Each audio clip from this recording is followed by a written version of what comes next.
এবছর আম ও লিচুর বাম্পার ফলনের আশা করছে চাষিরা। মেহেরপুরে চলতি মৌসুমে 290 কোটি টাকার আম ও লিচু বিক্রির লক্ষ্যমাত্রা ধরা হয়েছে।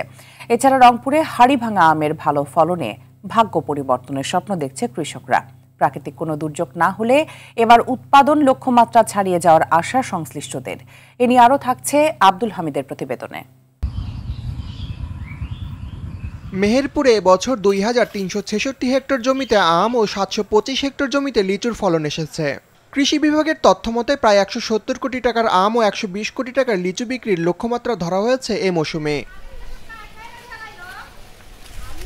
বাগানগুলোতে এখন চলছে চূড়ান্ত মুহূর্তের পরিচর্যার কাজ। ফল কিনতে দেশের বিভিন্ন প্রান্ত থেকে আসছেন ব্যবসায়ীরা। মেহেরপুর জেলাতে যে আম উৎপাদন হয়েছে, এবার ডবল আম উৎপাদন হয়েছে। এখানে কয়েকশো কোটি টাকার আম বিক্রয় হবে এই কয়দিনে। আবার লিচু অনেক ভালো এসছে। 11 লাখ টাকা দাম উঠেছে, আমি 12 হলে হয়তো ছেড়ে দেবো। প্রতিটা গাছে প্রায় ভালোই ফলন আশা করা যায়। নির্ধারিত সময়ে আম সংগ্রহ ও বাজারজাতকরণে প্রয়োজনীয় সহযোগিতার আশ্বাস এই কর্মকর্তার। আমরা একটা মিটিং করব ডিসি মহোদয়ের নেতৃত্বে অফিসে। আমরা সেই মিটিংয়ে আম কবে থেকে সংগ্রহ করা হবে আমরা সেটা নির্ধারণ করব। নিরাপদ আম উৎপাদনের জন্য আমরা আসলে আমাদের কৃষক ভাইদেরকে আমরা প্রশিক্ষণ দিয়ে থাকি। এদিকে রংপুরে হাড়িভাঙা আমের বাম্পার ফলনের প্রত্যাশা চাষিদের। প্রাকৃতিক কোনো বিপর্যয় না ঘটলে প্রায় 30,000 মেট্রিক টন আমের উৎপাদন লক্ষ্যমাত্রা ধরা হয়েছে, যার বাজার মূল্য ছাড়িয়ে যাবে প্রায় 200 কোটি টাকা। কীটনাশকের দাম তো প্রচুর।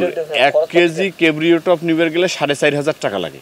আমের ফলনটা ভালো হলে আমরা সুষ্ঠুভাবে বাজারজাত করে অনেক মুনাফা অর্জন করতে পারবো। আমাদের সরকার যদি বাইরে দেশে আম পাঠাইতো আমাদের আমের দাম একটু বেশি থাকতো। ভালো ফলন নিশ্চিতে চাষিদের নিয়মিত বাগান মনিটরিং সহ বিভিন্ন বিষয়ে পরামর্শ দিচ্ছে জেলা কৃষি সম্প্রসারণ অধিদপ্তর। পেস্টিসাইড এগুলো ইউজ করলে আমের গুটি এবং মুকুল ঝরে কম পড়ে এবং পোকার আক্রমণ কম হয়। সেই ব্যবস্থাগুলো আমরা কৃষকদেরকে বিভিন্ন পর্যায়ে অবগত করছি এবং প্রশিক্ষণ প্রদানের মাধ্যমে কৃষকদেরকে শেখাচ্ছি। উৎপাদিত আমের ন্যায্য দাম নিশ্চিত ও বাজারজাতকরণের সমস্যার সমাধানে আম পরিবহনে বিশেষ ট্রেন চালুর দাবি স্থানীয় চাষিদের। আব্দুল হামিদ, RTV।